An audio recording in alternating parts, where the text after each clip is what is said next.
नमस्कार दोस्तों आज के इस वीडियो में हम देखने वाले हैं जो कि आपका आर्टिकल 35 है जो कि आपके इंडियन कॉन्स्टिट्यूशन में दिया गया है। उसमें क्या क्या प्रोविज़न दिए गए हैं और किस प्रकार से आपके एग्जाम में ये क्वेश्चन पूछा जा सकता है और किस प्रकार से ये इम्पोर्टेंट है आपके लिए।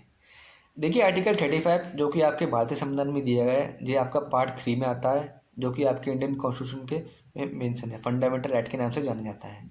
देखिए और ये फंडामेंटल राइट का आपका आखिरी आर्टिकल है जो कि पार्ट 3 में दिया गया है। देखिए हम वीडियो को शुरू करते हैं और जानते हैं आर्टिकल 35 का कहता क्या है। देखिए आर्टिकल 35 इंडियन कॉन्स्टिट्यूशन मेंशन है। देखिए the power to make law to give effect to certain specified fundamental rights shall vest only in Parliament and not in the state legislature. कहने का मतलब ये है आपके कुछ कुछ फंडामेंटल राइट इस प्रकार के हैं जिन पर केवल पार्लियामेंट को अधिकार दिया गया है कि वो उन पर कानून बना सकती है, ना कि आपकी राज्य सरकारें। तो आप समझ सकते हैं जो भी आपके आर्टिकल 12 से लेकर आर्टिकल 35 दिए गए हैं जो कि आपका फंडामेंटल राइट है, उनमें कुछ कुछ आर्टिकल या कुछ कुछ फंडामेंटल राइट इस प्रकार हैं जिन पर केवल पार्लियामेंट को अधिकार है उन पर कानून बनाए और राज्य सरकारों को बिल्कुल भी अधिकार नहीं है। तो हम देखने वाले हैं वो आपके आर्टिकल या फंडामेंटल राइट वो कौन कौन से हैं। तो चलिए दोस्तों देखते हैं। सबसे पहला जो आपका दिया गया है वो आर्टिकल 16 के अंदर दिया गया है, इसको रोकने का दिया गया। देखिए prescribing residence as a condition for certain employment और appointment in state UT local and any other authority.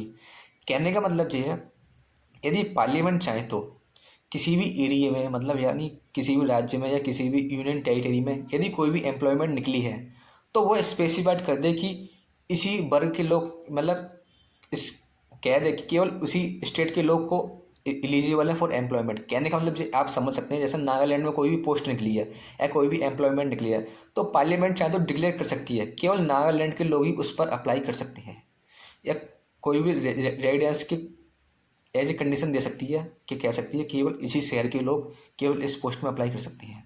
तो ऐसा अधिकार पार्लियामेंट को दिया गया है, ऐसा आपका आर्टिकल 35 कहता है। उसके बाद देखिए empowering court other than Supreme Court to issue. देखिए हाई कोर्ट और सुप्रीम कोर्ट के अलावा पार्लियामेंट चाहे तो किसी भी अदर कोर्ट को अधिकार दे सकती है कि वो है डायरेक्शन इशू कर सकती है, ऑर्डर इशू कर सकती है और रिट्स इशू कर सकती है। देखिए रिट्स जो आपके फंडामेंटल राइट को इशू एनफोर्समेंट करने के लिए इशू होते हैं, इसके लिए मैंने अलग से वीडियो बना दी, आप चाहें तो वो भी आप दे सकते हैं।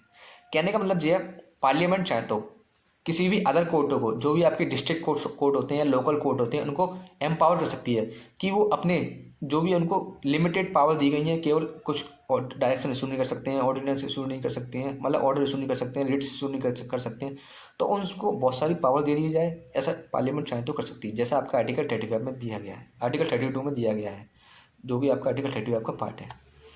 उसके बाद देखते हैं आर्टिकल 35 में ये भी कहा गया है। देखिए restriction abrogating the fund application of fundamental right.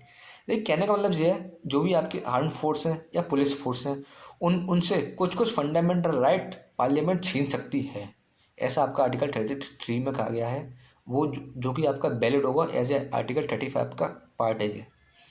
कहने का मतलब ये है यदि आप आर्मी में काम करते हैं या पुलिस फोर्स में काम कर सकते हैं तो पार्लियामेंट चाहे तो आपके कुछ कुछ फंडामेंटल राइटों को आपसे छीन सकती है, जैसे कि आपसे फ्रीडम ऑफ स्पीच छीन सकती है। ऐसा नहीं है कि आपको कुछ ऑर्डर दिए उन्होंने खुफिया जानकारी दी, अब आप चाहें तो पब्लिक में बोल दी है हमने कि मेरे को तो मिनिस्टर ने ऐसा ऐसा ऑर्डर कहा है कि इस तारीख को जो प्रोग्राम होने वाला है या कुछ भी हम एनकाउंटर करने वाले हैं। तो ऐसा नहीं है, आपकी फ्रीडम ऑफ स्पीच जहाँ पर आपसे छीन ली गई है, आप कुछ भी ऐसे पब्लिकली नहीं बोल सकते हैं, ऐसा आपका आर्टिकल 33 में कहा गया है, जो कि आपका वैलिड है एज ए आर्टिकल 35 के अंदर।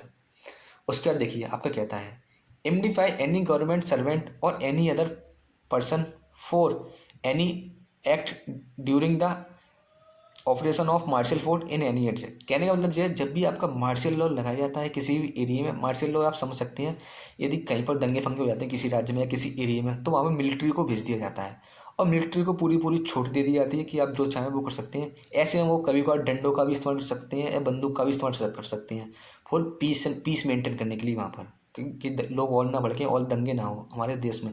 यदि उस टाइम किसी की मृत्यु भी हो जाती है तो पार्लियामेंट चाहे तो उस गवर्नमेंट सर्वेंट को या पुलिस उस सैनिक को माफ़ कर सकती है कि मतलब कि आपने जो भी किया है वो कानूनी तरीके से लीगल है, आपके ऊपर कोई भी इल्ज़ाम नहीं या मर्डर का केस नहीं लगाया जाएगा, ऐसा आपका आर्टिकल 34 में कहा गया है। जो कि आपका वैलिड है as a part of article 35। तो दोस्तों आशा करता हूँ आपको ये आर्टिकल अच्छी तरीके से समझ में आ गया होगा। यदि आपकी फिर भी कोई डाउट है तो आप हमसे कमेंट सेक्शन में जाकर आप पूछ सकते हैं, हम कोशिश करेंगे आपका रिप्लाई जरूर करें। तो थैंक यू दोस्तों, मिलते हैं आपसे अगले वीडियो में। और आप चाहें तो मेरे फंडामेंटल राइट की मैंने और भी वीडियो बना दी है, अब वो भी आप देख सकती हैं। तो थैंक यू दोस्तों, मिलते हैं अगले वीडियो में।